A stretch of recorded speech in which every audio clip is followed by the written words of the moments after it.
لوگوں کو چور چور اور ڈاکو ڈاکو کے جو ہے وہ نعرے لگا رہا ہے، لوگوں کے خلاف کرپشن کے جو ہے وہ جھوٹے مقدمے بنا رہا ہے، خود اسی وقت جو ہے اس قسم کی گھٹیا کرپشن میں کہ قومی خزانے کو 60 ارب روپے کا جو ہے وہ ٹیکہ لگا کے خود 6 ارب روپے کی پراپرٹی جو ہے وہ اسی ملک میں اپنے جو ہے وہ نام لگوا رہا ہے۔ عمران خان کے خلاف درجنوں مقدمات ہیں، لیکن گرفتاری القادر ٹرسٹ یونیورسٹی کیس میں ہوئی۔ انتقامی کارروائی کا نشانہ نہیں بنائیں گے، وفاقی وزیر داخلہ رانا ثناء اللہ کا اعلان۔ 60 ارب روپے کی کرپشن کے کیس میں عمران خان نے شامل تفتیش ہونے سے انکار کیا، کرپشن چھپانے کے لیے القادر یونیورسٹی کا سہارا لیا۔ گرفتاری پر شور کرنے والے بتائیں کہ القادر یونیورسٹی کے ٹرسٹی کون ہیں؟ رانا ثناء اللہ کا سوال۔ عمران خان اسلام آباد ہائی کورٹ کے احاطہ عدالت سے گرفتار، چیئرمین تحریک انصاف کو القادر ٹرسٹ کیس میں گرفتار کیا گیا۔ رینجرز کی بھاری نفری نے عمران خان کو گرفتار کر کے نیب راولپنڈی منتقل کیا۔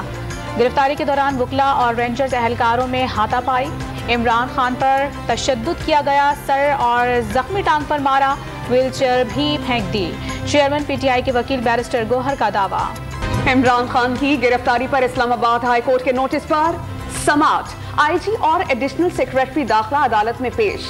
کیا یہ گرفتاری قانونی ہے؟ چیف جسٹس کا ایڈیشنل اٹارنی جنرل سے سوال۔ سیکریٹری داخلہ کے پیش نہ ہونے پر عدالت کا اظہار برہمی۔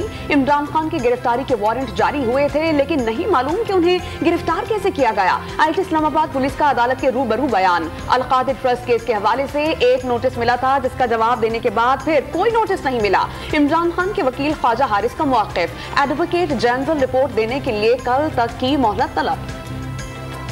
فواد چودھری نے عمران خان کی گرفتاری عدلیہ کو بند کرنے کی مترادف قرار دے دی، وکلا کو تشدد کا نشانہ بنانے اور رینجرز پر اسلام آباد ہائی کورٹ پر قبضے کا الزام بھی لگا دیا۔ عوام سے گھروں سے نکلنے کا مطالبہ۔ تحریک انصاف نے عمران خان کی گرفتاری کے بعد کے لائحہ عمل کے لیے شاہ محمود قریشی کی سربراہی میں 6 رکنی کمیٹی تشکیل دے دی۔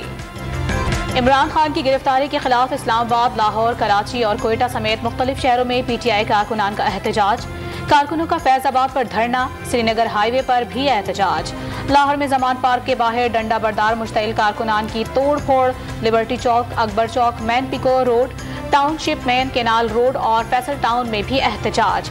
پشاور میں کئی مقامات پر احتجاج سے ٹریفک کا نظام درہم برہم، مشتعل کارکنان کا میڈیا ورکرز پر حملہ، ڈان نیوز کی رپورٹنگ ٹیم کو تشدد کا نشانہ بنایا، رپورٹر عارف حیات زخمی، ڈی ایس این جی کے وین کے شیشے بھی توڑ دیے گئے۔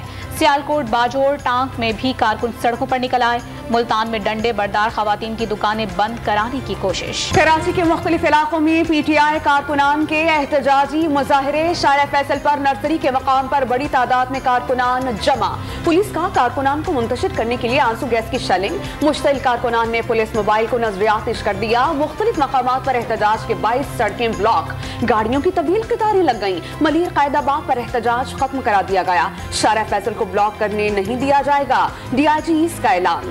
عمران خان کی گرفتاری پر پرویز الہی کی شدید مذمت، گرفتاری کے غیر آئینی اور غیر قانونی اقدام سے قانون کی دھجیاں بھی کھیلی گئیں، پارٹی صدر کا وکلا پر بدترین تشدد کا الزام، سابق پیپلز پارٹی کے سینیٹر مصطفیٰ نواز کھوکر، چیئرمین مجلس وحدت المسلمین علامہ ناصر عباس کی بھی عمران خان کی گرفتاری کی مذمت، عدلیہ سے فوری نوٹس لینے کا مطالبہ۔